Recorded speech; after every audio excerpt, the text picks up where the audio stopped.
Today in history, from January 11th to January 15th. January 11th, year 1838.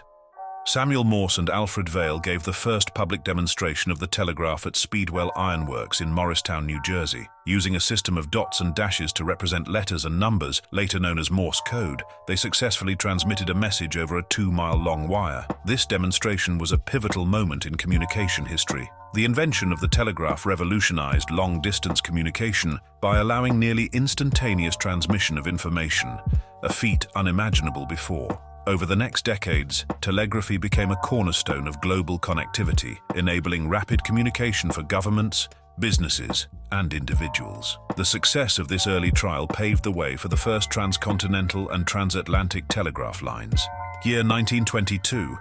Frederick Banting, a Canadian physician, administered the first successful injection of insulin to a human patient, Leonard Thompson, a 14-year-old boy with severe diabetes. The initial injection caused an allergic reaction, but after purifying the extract, Banting and his team, including Charles Best and James Collip, administered a second dose on January 23rd, which effectively reduced Leonard's blood sugar levels and saved his life. This landmark achievement marked the beginning of insulin therapy, transforming diabetes from a fatal disease to a manageable condition. The discovery earned Banting and John MacLeod the 1923 Nobel Prize in Physiology or Medicine, which they shared with Best and Collip. Insulin continues to be a life-saving treatment for millions of people worldwide. Year 2020.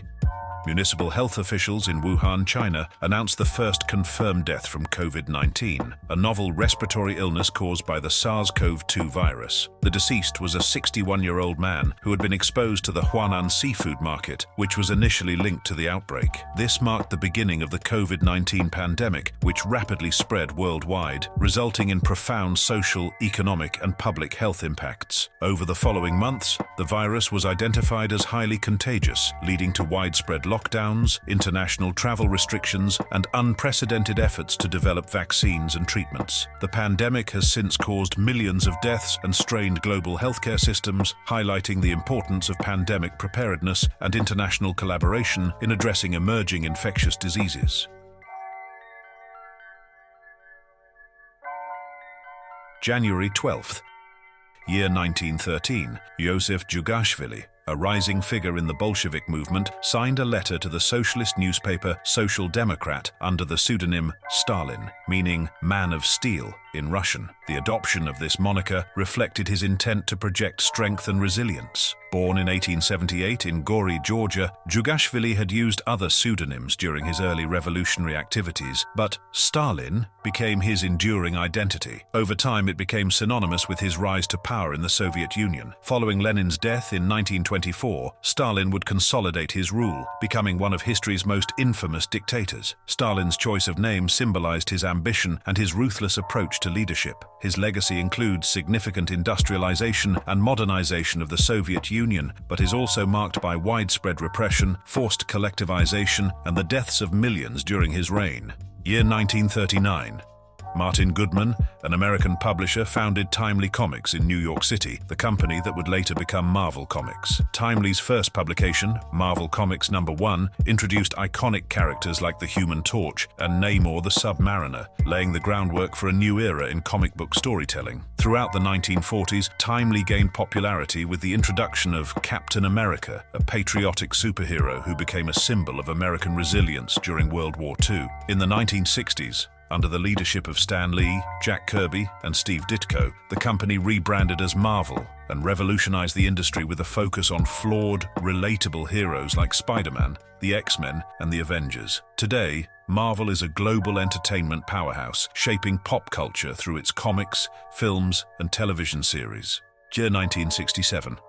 James Bedford, an American psychology professor, became the first person to be cryonically preserved with the intention of future resuscitation. Bedford, who had terminal kidney cancer, chose to have his body frozen after death using liquid nitrogen in the hope that advancements in medical science might one day restore his life and health. His preservation was managed by the Cryonics Society of California and remains a landmark event in the history of cryonics, a controversial field exploring the possibility of extending life through freezing and reanimation. As of today, Bedford's body is still stored in a cryonics facility known as the Bedford Freeze, making him a symbol of humanity's enduring fascination with overcoming death. January 13th, 1930. The first Mickey Mouse comic strip was published, marking the expansion of Walt Disney's beloved character from animation to print. Written by Walt Disney himself and illustrated by Ub Iwerks, the strip featured Mickey Mouse in a serialized adventure format, bringing the character to a broader audience. The comic strip debuted in newspapers at a time when Mickey Mouse was already gaining fame through animated short films like Steamboat Willie. The strip's success solidified Mickey as a cultural icon and was a precursor to Disney's expansion into a multimedia empire. Over the decades, the comic strip evolved, introducing new characters and storytelling styles, further embedding Mickey in the hearts of fans worldwide. Year 1938. The Church of England officially recognized Charles Darwin's theory of evolution as compatible with Christian theology. This marked a significant shift from earlier opposition to Darwin's 1859 publication On the Origin of Species, which had initially sparked controversy among religious groups. By accepting evolution, the Church acknowledged the growing scientific evidence supporting Darwin's ideas and sought to reconcile faith with science. This decision was emblematic of a broader trend within religious institutions to engage with modern scientific understanding, moving away from literal interpretations of biblical creation and fostering dialogue between religion and science. Year 1943. Adolf Hitler publicly declared total war against the Allied forces during World War II. The declaration came as Germany faced mounting defeats, particularly following the catastrophic losses at Stalingrad and in North Africa. Hitler called for the mobilization of all resources, human, industrial, and economic, toward the war effort, urging Germans to endure hardship and sacrifice for the sake of victory. The strategy of total war included drafting older men, women, and youths into the workforce and military, intensifying propaganda campaigns, and focusing all industries on war production. However, these measures were insufficient to reverse Germany's declining fortunes. By overextending its resources and failing to adapt to the Allies' superior production and strategy, Nazi Germany continued its descent toward ultimate defeat in 1945. Year 2000. Bill Gates, co-founder and chairman of Microsoft, stepped down as the company's CEO and appointed Steve Ballmer, the company president, to the position. Gates shifted his focus to product development and technology strategy, retaining the title of Chief Software Architect. Under Gates's leadership, Microsoft had become the dominant force in personal computing, with its Windows operating system and Office productivity software achieving global ubiquity. Ballmer's tenure as CEO marked a new phase for Microsoft, focusing on enterprise solutions and entering competitive fields, such as cloud computing. Gates later dedicated much of his time to philanthropy through the Bill and Melinda Gates Foundation, addressing global health and development challenges. Year 2021. Archaeologists announced the discovery of the world's oldest known cave painting depicting an animal, estimated to be 45,000 years old, in the Leang Tedongi cave on the island of Sulawesi, Indonesia. The artwork, created using red ochre pigment, portrays a warty pig, a species native to Sulawesi, with intricate details such as facial features and anatomical accuracy. The painting is believed to have been created by early humans, demonstrating sophisticated symbolic thought and artistic expression. The discovery sheds light on the development of human culture and creativity in Southeast Asia and challenges traditional Eurocentric narratives about the origins of art. It highlights the shared capacity for symbolic representation among early human populations around the world. Year 2005. The Huygens probe, part of the joint NASA-ESA Cassini-Huygens mission, successfully landed on Titan, Saturn's largest moon. This marked the first landing on an object in the outer solar system. The probe captured images and data during its descent, revealing a landscape shaped by rivers and lakes of liquid methane and ethane, surrounded by icy terrain. Titan's dense atmosphere and surface features suggested parallels to early Earth, offering insights into planetary evolution and the potential for extraterrestrial life. The mission was hailed as a landmark achievement in space exploration, broadening humanity's understanding of the outer planets and their moons. Year 2008.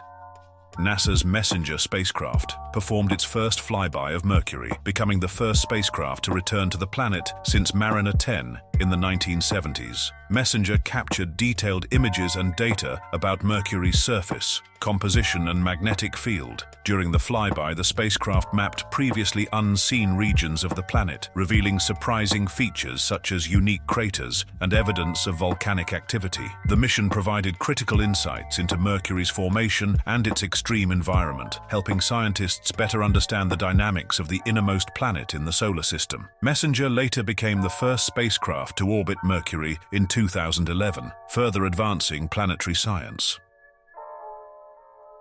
January 15th, year 1973. President Richard Nixon announced the suspension of all U.S. offensive military actions in North Vietnam, marking a significant step toward ending U.S. involvement in the Vietnam War. This decision came amid intense peace negotiations in Paris between the United States and North Vietnam, which eventually led to the signing of the Paris Peace Accords on January 27, 1973. The suspension followed years of heavy bombing campaigns and military operations aimed at pressuring North Vietnam to accept peace terms. Nixon's move reflected a shift in U.S. strategy as domestic opposition to the war intensified and the desire to extricate American forces grew. The accords ultimately led to a ceasefire and the withdrawal of U.S. troops, though hostilities resumed in 1975, culminating in the fall of Saigon. Year 2001. Wikipedia, a free online encyclopedia, was launched by Jimmy Wales and Larry Sanger. Based on the concept of a wiki, the platform allowed users to collaboratively edit and contribute content. Wikipedia's model prioritized openness, enabling anyone with internet access to participate in building a vast, multilingual repository of knowledge. Initially viewed with skepticism due to its crowdsourced nature, Wikipedia rapidly grew into one of the world's largest and most widely used reference resources. It became a cornerstone of the open knowledge movement, emphasizing accessibility, neutrality, and transparency. Today, Wikipedia is available in hundreds of languages, with millions of articles covering an expansive range of topics, and continues to rely on volunteer contributions to maintain its content. Year 2009. U.S. Airways, Flight 1549, piloted by Captain Chesley "Sully" Sullenberger, made an emergency landing on the Hudson River shortly after taking off from LaGuardia Airport in New York City. The plane, an Airbus A320, suffered a catastrophic loss of engine power after colliding with a flock of geese. Sullenberger and First Officer Jeffrey Skiles skillfully executed a water landing, ensuring the safety of all 155 passengers and crew members aboard. The successful ditching and rapid rescue efforts by nearby ferries and emergency responders made the incident one of the most celebrated examples of aviation safety in history. Dubbed the Miracle on the Hudson, the event highlighted the importance of pilot training, quick decision-making, and the resilience of the human spirit. That is all. Thank you for watching, and make sure to like and subscribe to not miss any more days in history.